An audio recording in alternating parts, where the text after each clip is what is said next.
All right, special heroes, Bridal Blossoms. For those they adore. Wait, adore? You're married. Lilina? Beaming Bride. Roy, someday you and I. Well, what? Well, what? You never finished. Just dump him already. Roy's not our boy. What is that? Still water? What? That looks like a new life and death. Or concept. What the heck? Sophia. Wow. Prescient Bride. In all my visions, I never saw that I would be a bride. Oh, her voice actress Wendy Lee. Wow, they fixed her neck. She has a human-sized neck now. I'm so happy for her. Wait, the bowflower only does 1 × 2? What the heck? Whoa, no way! Etrurian Bride. How? I suppose even a mage general can blush like a bride. Oh my god, she's so hot. What the heck? No, she's the Demo. She's probably the Demo. Cecilia looks so good. The attack animation looks so cool too. Oh, males. Oh my god. The Blazing Bachelors.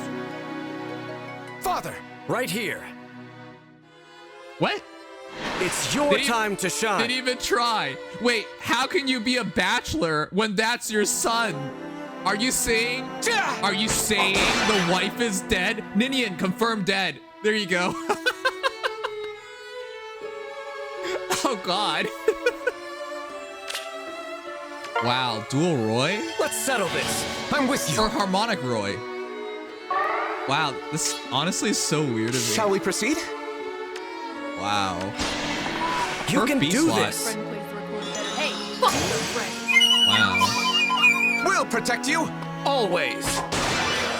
141. That's some big damage.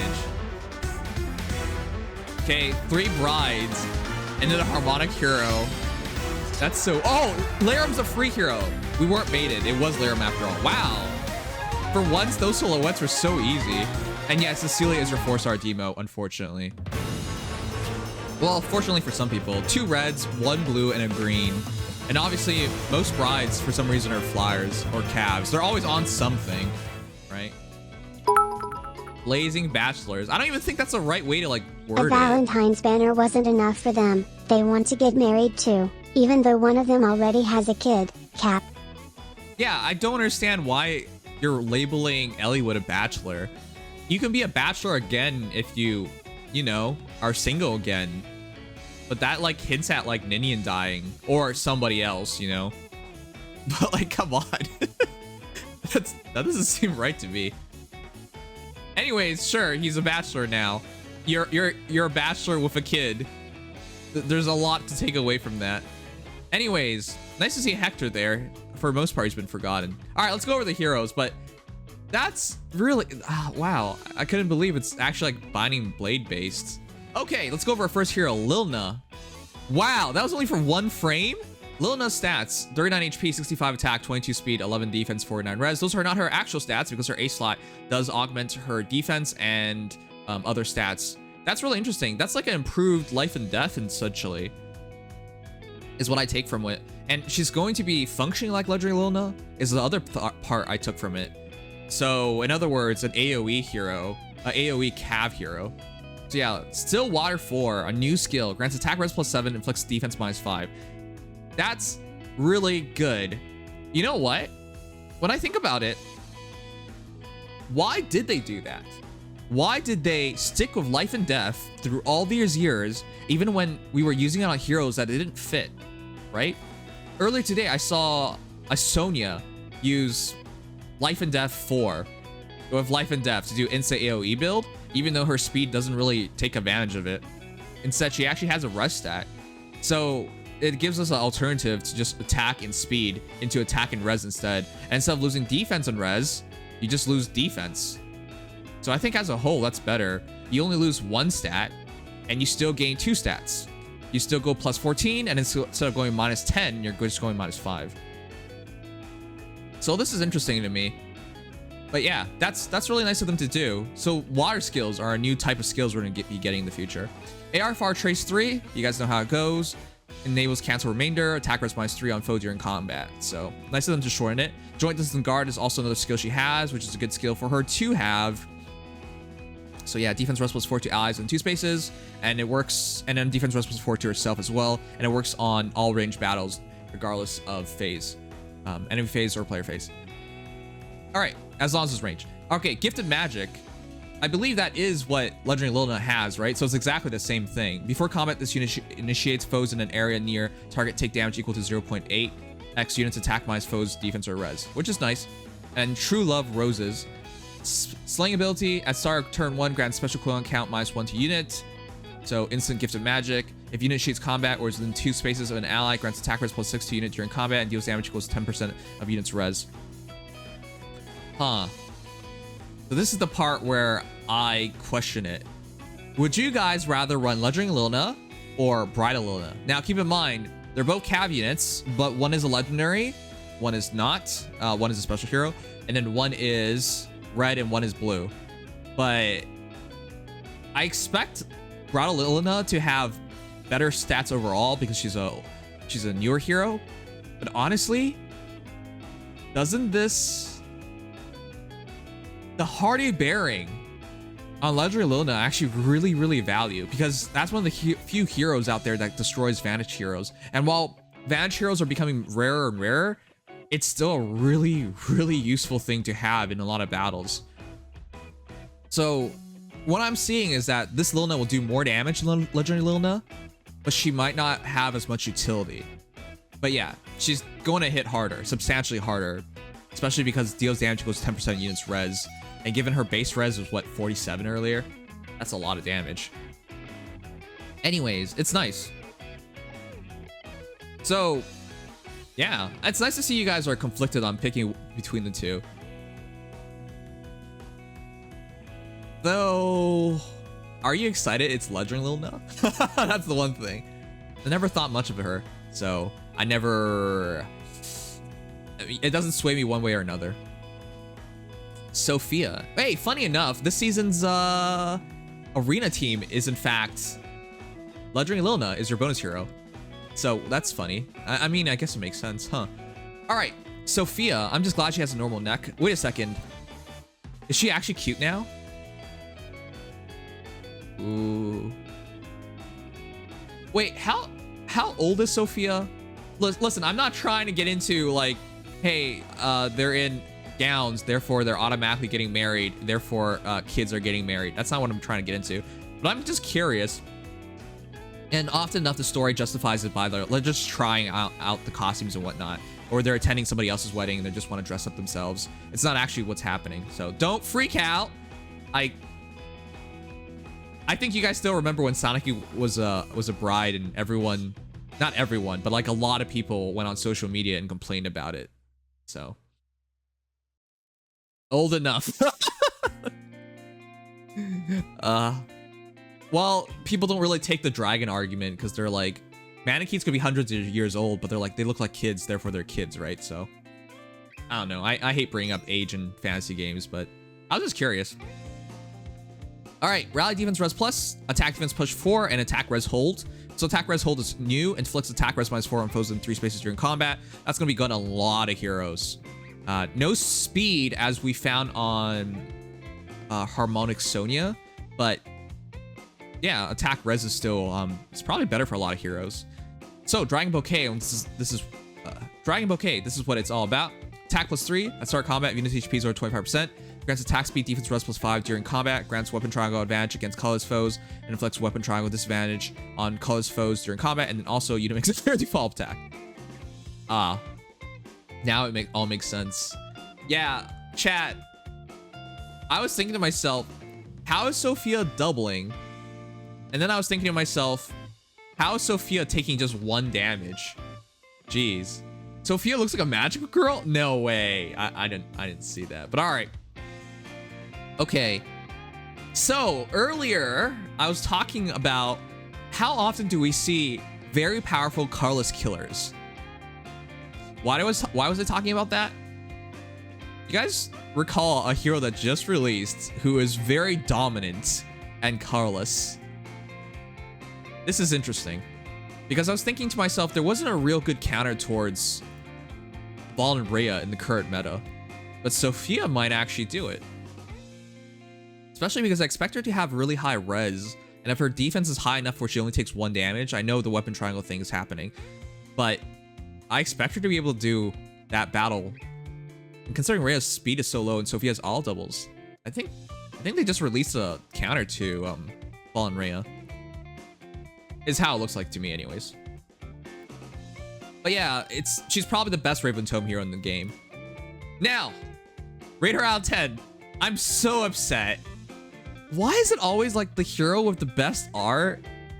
Well, not always, but like so often. It feels so cheated.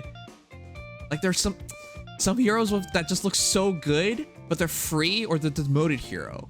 Why are they doing that? But yeah, for me, the most attractive girl of this bunch, it's obviously Roy.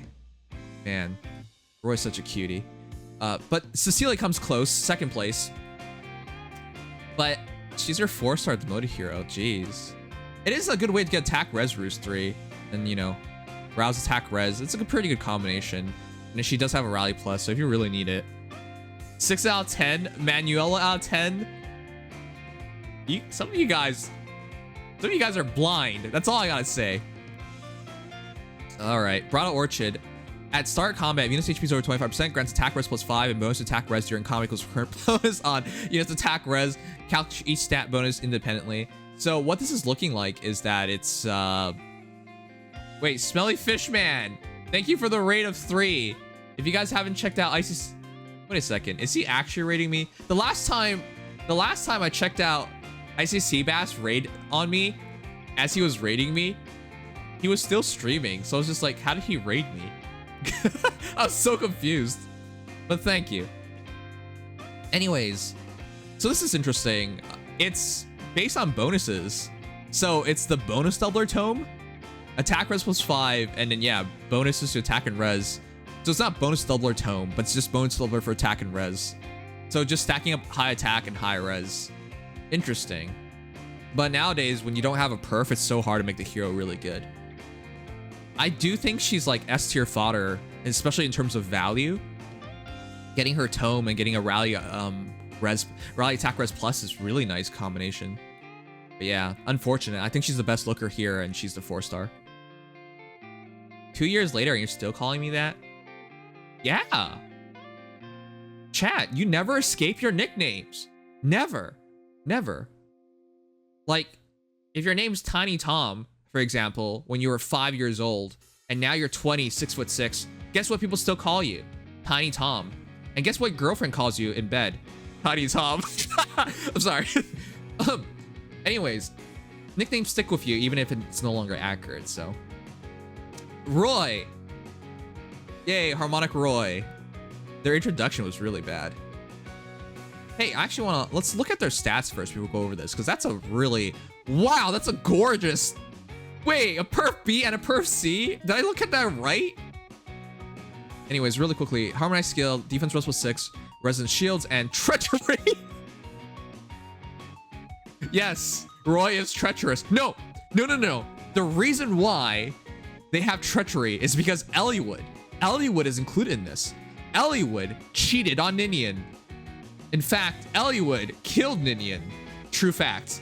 And then afterwards, he dated other women. That's why he's a bachelor. Confirmed. Conspiracy series confirmed. Also, treachery, because he left Hector to die.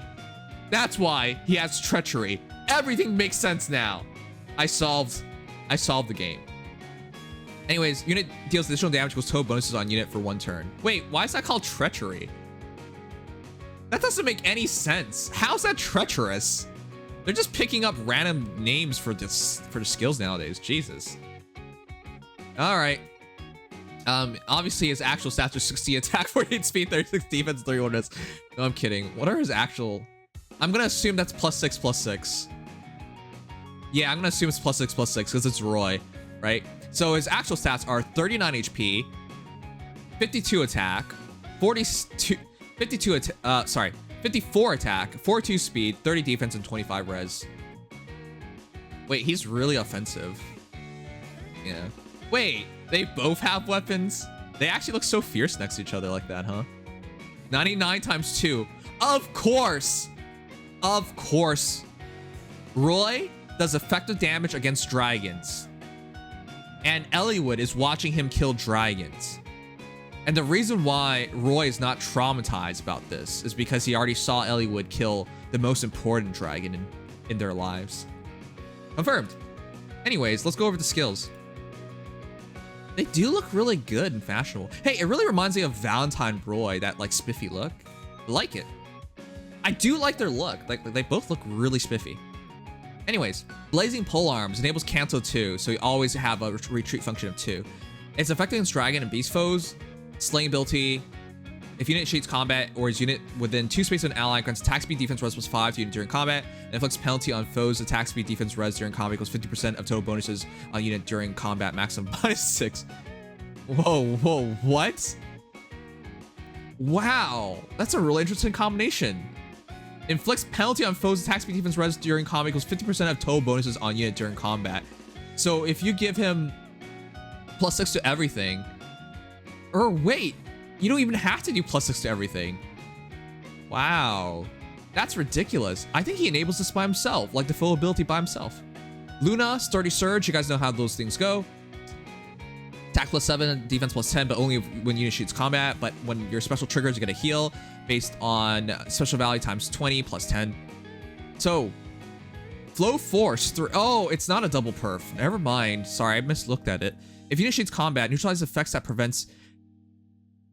You guys do realize.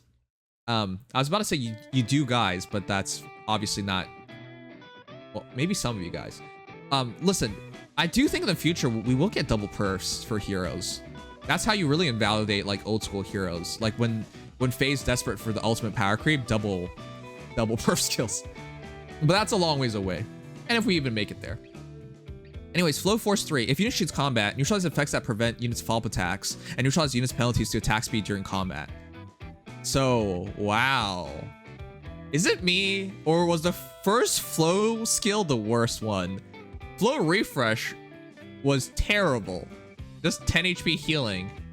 But yeah, everyone gets a partial null follow-up. Right? Neutralize effects that prevent units follow-up attacks. But Flow Guard and Flow Force seem way better. So yeah, the offensive stats, you cannot be penalized for it when you initiate your combat. And then of course, Flow Guard is, you know, guard. Alright, Faith in Humanity. That's... Could change it to hatred towards dragons and well, some games would say they're subhumans, but I'm not gonna label it that way. At start turn, units within 3 spaces of allies other than dragon or beast allies. Way to go, Roy! Keep it up. Forget who your mom is. In fact, Roy wants to stay away from mom. Grants attack speed +6 to unit. You know, if you think about it, this makes a lot more sense. Chat, think about it.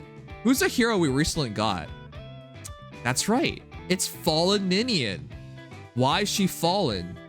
Because of her husband, because of her son. There's no way she could stay the Ninian that we originally saw in the game.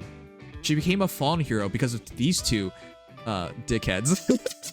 that's how I justify this anyways. Grants attack speed +6 to unit and those allies for 1 turn. If 2 or more allies on your current team other than dragon or beast allies have total bonuses over or equal to 10, exclude unit, neutralize effects that grant special cooldown charge +X to unit to foe or inflict special cooldown charge -X on unit. He gets to give himself null specials. All right, listen, this is easily. No, this is free. My God, this is easily the best. There's not much competition. He's easily a top 5 Axe Cavalier. But again, there's not much competition. I think he might be the best. But yeah, double effective against dragons and beasts. And, you know, dragons especially are very prominent in the meta. And beast heroes, I mean, at least there's Fallen Edelgard, are there as well. With the flow skill, she's definitely, he is definitely a Fallen Edelgard killer. As well, a killer of a lot of units. Kills Rhea too, really easily. Kills... Probably, yeah, kills the Senate of Doom really easily as well. There's a lot of top heroes that Harmonic Roy was shut down, and that kit is perfect. I wouldn't really change anything in there. That C-Slash especially is really, really deadly. That's a really good Harmonic hero, but it's so weird to me. Like, Faye's like making me write these like fanfics for like Ninian, Eliwood, and Roy at this point. It's so weird. Oh yeah, speaking of which, Human Virtue 2, when Roy finally does get his refine, is looking really good, because if this is what this is essentially what's built on it, right? Faith in Humanity is essentially the idea of Human Virtue 2, or improved Human Virtue. So yeah, that's going to be very, very good. Anyways, the banner as a whole, I think best unit is probably going to be Harmonic Roy followed by Lilina. I think those two are really, really good. But the banner as a whole, how would you guys rate it? We got to see the stats of a couple of the heroes already. I guess it really depends on what we get from Larum in the future. But yeah, chat. I think it's a really strong banner. You got a lot of really specialized and really good heroes, especially with their classes, right? We got one of the best colorless killers in the entire game in Sophia. We got one of the best axe cabs, if not the best axe cab in the game, and Harmonic Roy. Lilina is still very, very deadly, though it's interesting. She hits harder than Legend Lilina, but she's not as high utility thanks to missing harmonic bearing, or sorry, party bearing, not harmonic bearing. And I love how Cecilia looks, and as a free-to-play hero, she's really, really valuable. It feels weird, because like it feels like it should be a really highly valued banner, but if I were just looking at it purely by what we got, 9 out of 10, I think it's that valuable. But because of the current meta and whatnot, I wouldn't pull for this banner. And I personally don't have many feelings for the heroes. But yeah, that's how I feel about it. Anyways, let me know if you guys are gonna go for it or not. The banner starts on the 20th and goes until the 19th. Anyways, that's that.